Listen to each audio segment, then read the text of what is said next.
বাঙালির 12 মাসে 13 পার্বণ, আর সেই 13 পার্বণের মধ্যে আরেক অংশ জন্মাষ্টমী। রাত পোহালেই জন্মাষ্টমী, আর গোটা দেশ জুড়ে, গোটা বাংলা জুড়ে এবং গোটা জেলা জুড়ে পালিত হবে জন্মাষ্টমীর পুজো। মূলত দেখা যায় বিভিন্ন বড় বড় মন্দির এবং শ্রীকৃষ্ণ রাধাকৃষ্ণ মন্দিরগুলোতেই জন্মাষ্টমী পালিত হতে, কিন্তু গত কয়েক বছর ধরে ডানকুনি টিম হাউজিং পালন করে আসছে জন্মাষ্টমী পুজো। আর আগামীকাল যেহেতু জন্মাষ্টমী পুজো, তার আগে থেকেই যেভাবে আমরা দেখেছি শারদোৎসব পালন করেন বিভিন্ন পুজোগুলো, সেইভাবেই কিন্তু এই ডানকুনি টিম হাউজিং কিন্তু তারা পালন করে আসে। আজ সন্ধ্যাবেলায় ঠাকুরকে একেবারে ঘোড়ার গাড়ি করে চাপিয়ে এবং হরিনাম সংকীর্তনের মাধ্যমে এই পূজা মণ্ডপে নিয়ে এসে প্রতিস্থাপন করা হয়। এবং কথা আছে না, কোনো শুভ কাজ করতে গেলে করাতে হয় একটু মিষ্টিমুখ।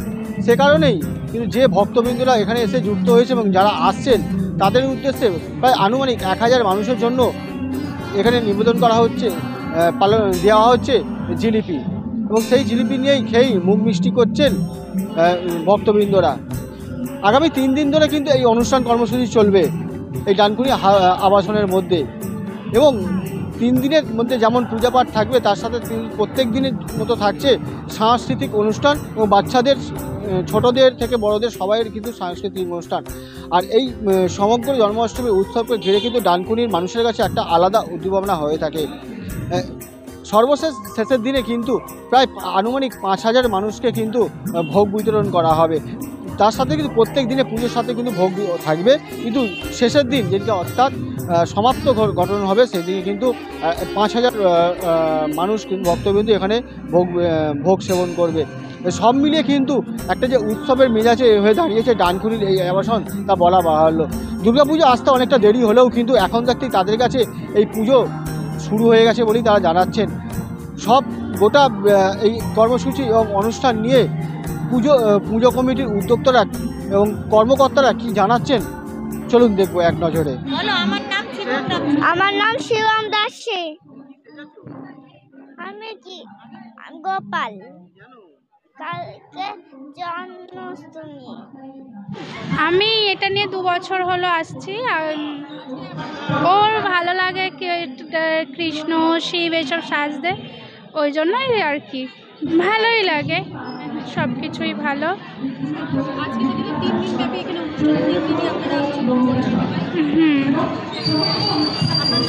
আমার নাম তনুশ্রী ডাবসি। টিম হাউজিংয়ের জন্মাষ্টমী প্রোগ্রামটা এটা 4th ইয়ার। আর আমার বন্ধু কল্লোল, আমার আরও বন্ধুরা আছে যারা কাউন্সিলর আছে, কবিরুল আছে, বাপ্পা আছে, বাপ্পাদা আছে, সবাই মিলে সবাই উদ্যোগ নিয়ে এই প্রোগ্রামটা করে। এটা শুধু আমি একা না, এদের ছাড়া আমি এই প্রোগ্রামটা করতে পারতাম না। তো প্রোগ্রামটা আরও আস্তে আস্তে দিনে দিনে দেখছেন আরও উন্নত হচ্ছে এবং আগামী দিনে আরও বড় হবে, এটা আশা রাখছি। হ্যাঁ, আমরা অনুষ্ঠানটাকে সাজাই সেইভাবেই। আমরা সারা বছর একটা এনজিওর কাজ করি টিম হাউজিং হিসাবে। সেখানে ওই বয়স্ক মানুষদের সেবা, অক্সিজেন দেওয়া, ব্লাড টেস্ট করা, এইগুলো আমরা করেই থাকি। তো এইটাকে আমরা আমাদের টিম হাউজিংয়ের মানে জন্মদিন হিসাবে দেখি ওই জন্মাষ্টমীটা। অসম্ভব সাল আপনারা বুঝতে পারবেন। আপনারা আমাদের 17 তারিখে একটা মহাভোগ বলে একটা এখানে খাওয়া দাওয়ার ব্যবস্থা আছে, যেটা মোটামুটি 3500-4000 লোক অংশগ্রহণ করবে। হ্যাঁ, আমাদের ঠাকুর ঢুকে যাওয়ার পরে একটু মিষ্টি মুখের জন্য এর জিলিপির ব্যবস্থা রাখা আছে। 1000 লোকের তো আছেই। আমি গৌতম ঘোষ। গেছে আমাদের জন্মাষ্টমী শুরু হয়ে গেছে, বরাবরের ন্যায় এবারও হচ্ছে। এই নিয়ে 4 বছরের পদার্পণ করলাম আমরা। টিম হাউজিংয়ের পক্ষ থেকে এই জন্মাষ্টমী ভগবান শ্রীকৃষ্ণের জন্মদিন আমরা পালন করি। তা এমনভাবেই পালন করতে চাই যাতে এটা শুধু টিম হাউজিংয়ের লোকে নয়, সমগ্র ডানকুনির বুকে, সমগ্র হুগলি ডিস্ট্রিক্টের বুকে একটা মনোজ্ঞ প্রোগ্রাম হয়ে ওঠে। মানুষকে আনন্দ দিয়ে এক ছাদের তলায় 3 দিন ধরে একটা প্রোগ্রাম, যেখানে খাওয়া দাওয়া থেকে আরম্ভ করে আনন্দ অনুষ্ঠান, কলকাতার বিভিন্ন আর্টিস্ট আসছে গান গাইতে। 3 দিন ধরে এক ছাদের তলায় প্রাক দুর্গাপুজো আমাদের শুরু হয়ে গেল ভগবান শ্রীকৃষ্ণের জন্মদিন দিয়ে। টিম হাউজিংয়ে প্রায় 100 মেম্বার রয়েছে, এছাড়া এলাকার অনেক মানুষ রয়েছে।